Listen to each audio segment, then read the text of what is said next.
Welcome. Last week we talked about the idea of every thought being a prayer.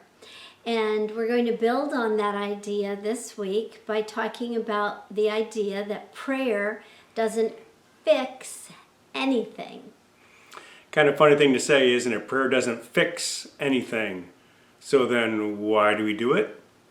Good question.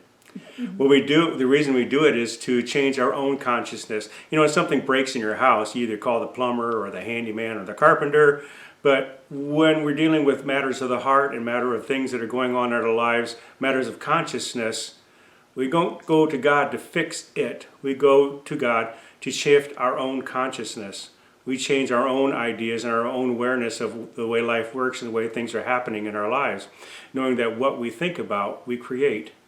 And so therefore, we create new conditions in our lives by praying.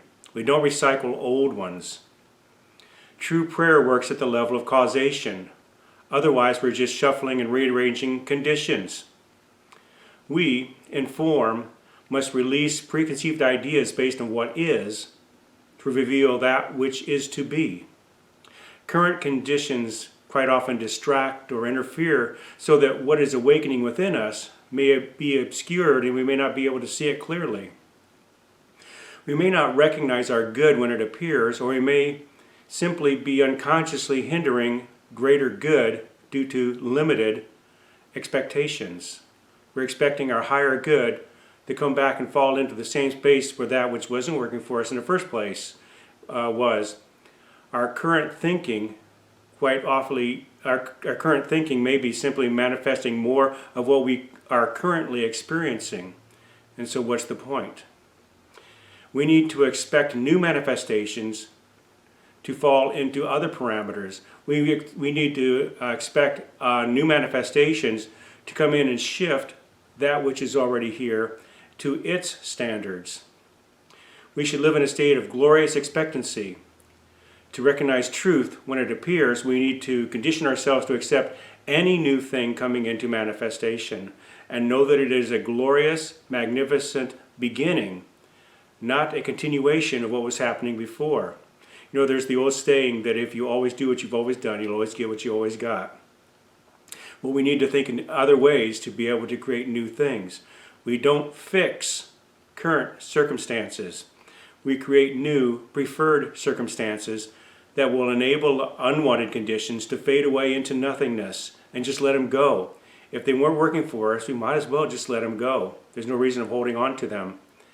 Dealing with the absolute, the great realm of possibilities, is what we're doing. We're not dealing with the relative. That which is to be needn't be based in any way on what already is. So when we treat, we are creating new ideas, new conditions, new circumstances. And when we are in integrity with our higher self, you attract what you desire. Mm-hmm.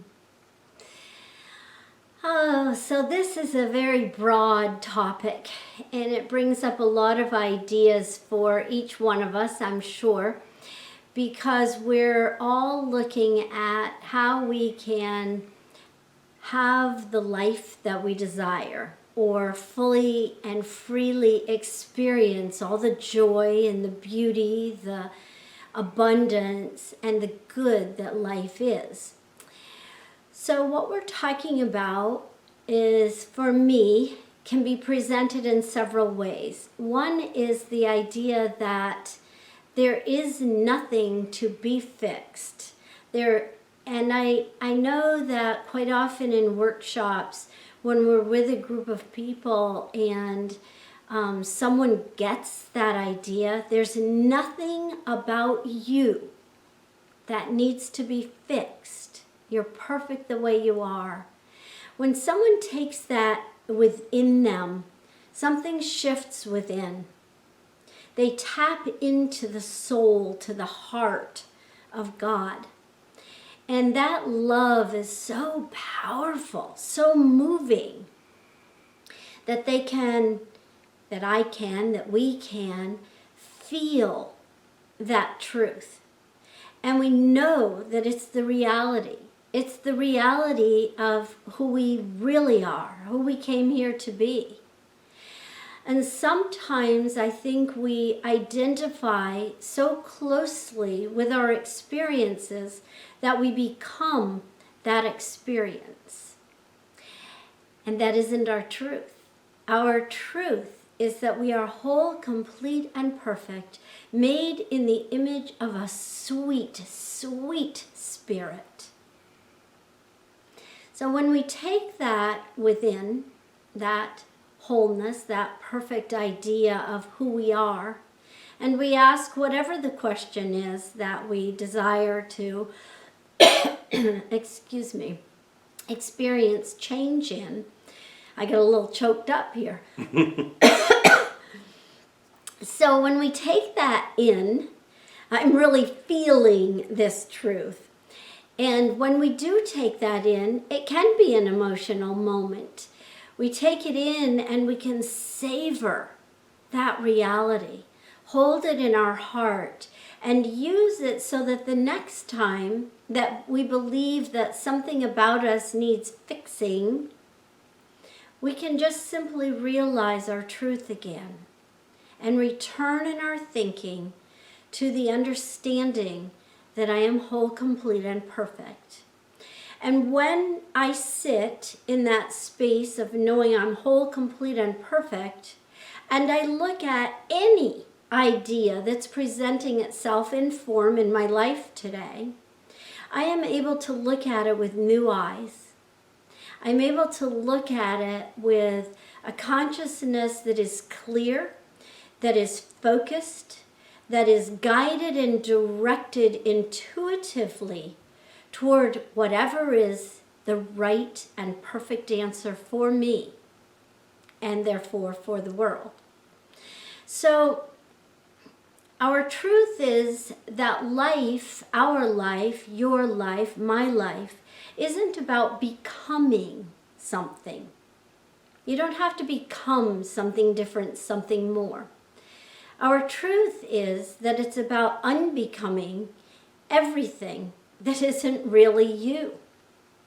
So oftentimes claiming the truth for yourself. If you may be experiencing a time of sleeplessness, restlessness, and you can't fall asleep, then thinking to yourself, I am one who sleeps easily and effortlessly, might just help you move in that direction. So if you're pondering what needs to be fixed, you can let go of that.